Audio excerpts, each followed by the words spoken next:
And when I was in high school, my mom was actually my head coach, my dad was her associate head coach, and my sister was one of the assistant coaches. It was a really fun dynamic and a really cool experience just to have my family surrounding me. I hope to return to school, get my master's and my PhD in psychology. I want to become either a forensic psychologist or a behavioral analysis profiler. I'm playing obviously for my faith, my family, but also for all the young girls looking up to me and who aspire to do similar things. Does anyone want to take a guess as to who that inspiring young woman is? A young woman who went to Stanford. She was raised in an affluent family. Both mother and father were in the home. She was raised in a Christian household. Her parents, who look like great people, they instilled values, work ethic into their daughter starting at a very young age. Growing up, this young woman was given everything. Some would say she was privileged. Now, does anyone want to take a guess as to who she is? Uncle Casey, she must be a supermodel. Not quite. Anyone else? She's well-spoken. She's articulate. She wants to be a role model for young women. She must be a highly respected doctor. No, but I'm sure if that's what she wanted, she could have accomplished that goal. Like you said, she's well-spoken, well-mannered, she's obviously intelligent, which is why it's hard to understand how this lovely young woman became this insufferable grown woman. Ladies and gentlemen, the young woman in that clip is Dejanay Carrington, the same Dejanay Carrington who poked Caitlin Clark in the eye, the same Dejanay Carrington who attacked Sophie Cunningham and blamed white privilege. I'm sure you're probably wondering how a lovely young woman with a bright future, someone who came from a loving family, someone who grew up with real privilege instead of mythical white privilege, how in the hell did that inspiring young woman transition into an angry, aggressive, hateful, grown woman? How did Dejanay Carrington become DJ Carrington? I'll tell you how. Dejanay Carrington is a classic case of what happens when inspiring young women are exposed to the toxic culture in the WNBA dump. When I tell you this league is infected with a toxic culture, that is not hyperbole, that is not satire. It's not the same as me referring to the WNBA as pretend basketball or make-believe basketball. The toxic culture in the WNBA, it's real. And the reason the culture is toxic, there is no leadership. You want to know what else is real about the WNBA? This is not a basketball league. This is an activist league. And the activists in the WNBA, they do not want your business. That is not speculation. It's the truth. If you don't believe me, maybe you'll believe Sydney Colsen. Uncle Casey, who in the hell is Sid Colsen? I introduced you guys to Sid in yesterday's video. She is a former teammate of Sophie Cunningham who spent the weekend celebrating after Sophie was viciously attacked by DJ Carrington. As of right now, the WNBA is describing Sid Colsen as a free agent, or as the Department of Labor prefers to call her, unemployed. But to her credit, Sid's not sitting around wasting her abundance of free time. She launched a YouTube channel with some other unknown called Unsupervised. It's an appropriate name since the WNBA is literally unsupervised. That is the damn problem with this league. There's no leadership. There is no supervision. There are no adults around to extinguish the flaming ass fire. Over the weekend, Sid and her anonymous co-host, they were talking about the division in the WNBA, and they made it abundantly clear the WNBA is a political league. The WNBA has always been a political league.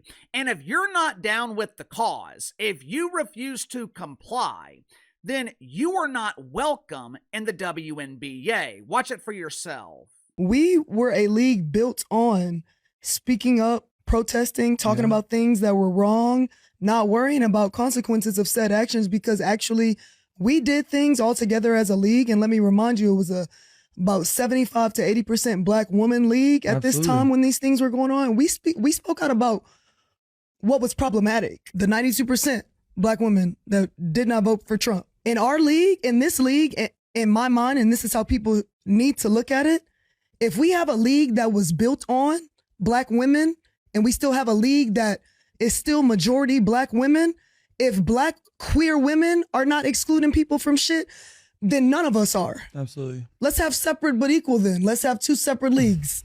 Let's have leagues that are people are accepting of everyone.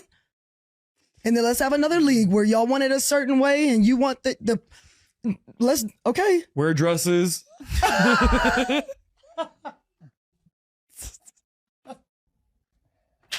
You can churn butter when you're done. I think I'm going to go to the Black Queer League, honestly. I hope there's a spot for me.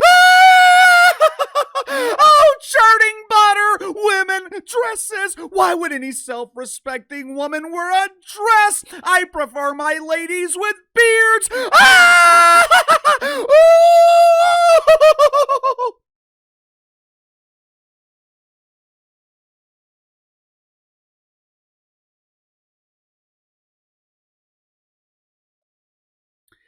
I don't know how much more clear the message could be.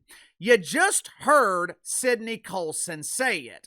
If players don't want to comply, if you don't agree with the WNBA narrative, then you should start another league. Which means, as a fan, if you don't agree with their political narrative, the WNBA does not want your business. Which is the same thing Uncle KC has been telling you guys for months. I want you to think about something. What would happen if an NFL player was dividing the audience? Hell, we don't have to answer that question. Let's ask our good friend Colin Kaepernick. Hey, Colleen, what happens if you kneel for the national anthem and divide the NFL audience? Ooh, I don't recommend it. Uncle Roger will kick you out of the league. What would happen if a role player in the NBA viciously attacked one of their stars? What would happen if an unknown NBA player essentially told 80 million people in America, we don't want your business? My guess is he would not be an NBA player for very long. Uncle Casey, that's not true. Adam Silver is weak. While I agree that Adam Silver isn't necessarily the strongest commissioner, I do have to give Adam Silver credit.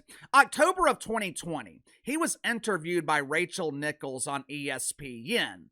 Adam Silver promised that the NBA would be distancing themselves from politics and focusing on basketball, and for the most part, he has kept that promise. When is the last time you heard LeBron James getting political? He just had a golden opportunity 2-3 weeks ago when Donald Trump called him a racist. LeBron chose to remain silent. There was a time when LeBron James wouldn't shut the hell up about politics. But over the last few years, he has consistently chosen to exercise his right to remain silent. You don't think Adam Silver influenced that decision? So why can't Cathy Engelbert do the same in the WNBA? Why does Cathy Engelbert refuse to hold players accountable? And look, it's not just Cat refusing to hold players accountable. The media is blaming the current discourse in the WNBA on the fan base, more specifically, the outsiders. Watch for yourself. This is our brand, and not watch a bunch of outsiders hijack the league. It's not new for WNBA players to stand up for social issues, whether it be race, pay equity, sexuality. But the difference is it seems as though every flagrant foul, every incident, every ejection has now become an indictment on the league, and it's become a cause for some social issue. And it's hard to see these wonderful players turn into ammunition for a culture war that is existing. Absolutely. This league volunteered itself to be the ammunition. You don't get to lay the foundation of your league on political and social activism, then turn around and complain when people treat you as a political league, a political activist. I don't blame the fan base. I don't blame the outsiders. Hell, I don't even blame the media. WNBA players have no one to blame but themselves. And it starts at the top because Cathy Engelbert refuses to hold them accountable. There is a simple solution to damn near every problem in the WNBA. Step one is replacing Cathy Engelbert with a commissioner who is not afraid to stand up to the entitled players. This league is desperate for strong leadership. And to be honest with you, I think the WNBA is desperate for strong male leadership. The WNBA needs a drill sergeant. They need someone to come in and clean up the flaming ass fire that Cathy Engelbert has started. The culture in this league is rotten. The WNBA is a prime example of why politics have no place in sports. Look at what happened in the NBA when they were infected with the disease of manufactured racism. Jonathan Isaac was vilified for not kneeling for the national anthem. Look at what happened at ESPN when they were infected with the disease of diversity. Sage Steele was not allowed to participate on a panel about racism because Ryan Clark and I believe it was either Elle Duncan or Malika Andrews. I think it was Elle Duncan, but either way, they refused to work with Sage Steele because she did not agree with them politically. The disease of politics ruins everything. With the NBA, the disease was temporary. To their credit, ESPN seems to be trying to eradicate the woke fungus. But with the WNBA, the disease of politics has been uncontained for decades. And what we are seeing this season, this is the end result. I have never seen a commissioner run away from problems faster than Cathy Engelbert.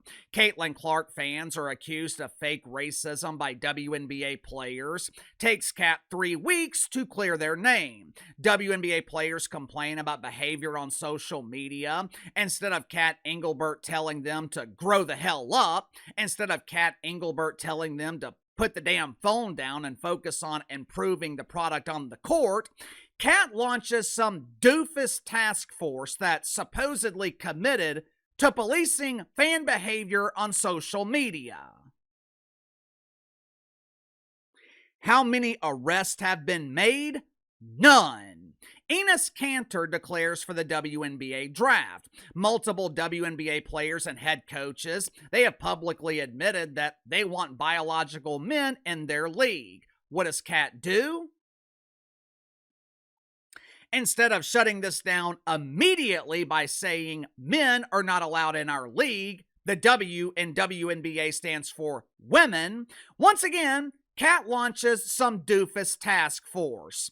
The WNBA Finals will be airing on 2 separate networks. Olivia Miles is one of the best young players in the league. WNBA refuses to promote her, but they'll promote Paige Beckers, who can't draw flies to a fresh turd. This league is literally burning. Everyday fuel is being added to the flaming ass fire. And Cathy Engelbert, she's like a magician. She disappears. And somehow, she gets to keep her job. Sound off in the comments below. I'll see you guys tomorrow.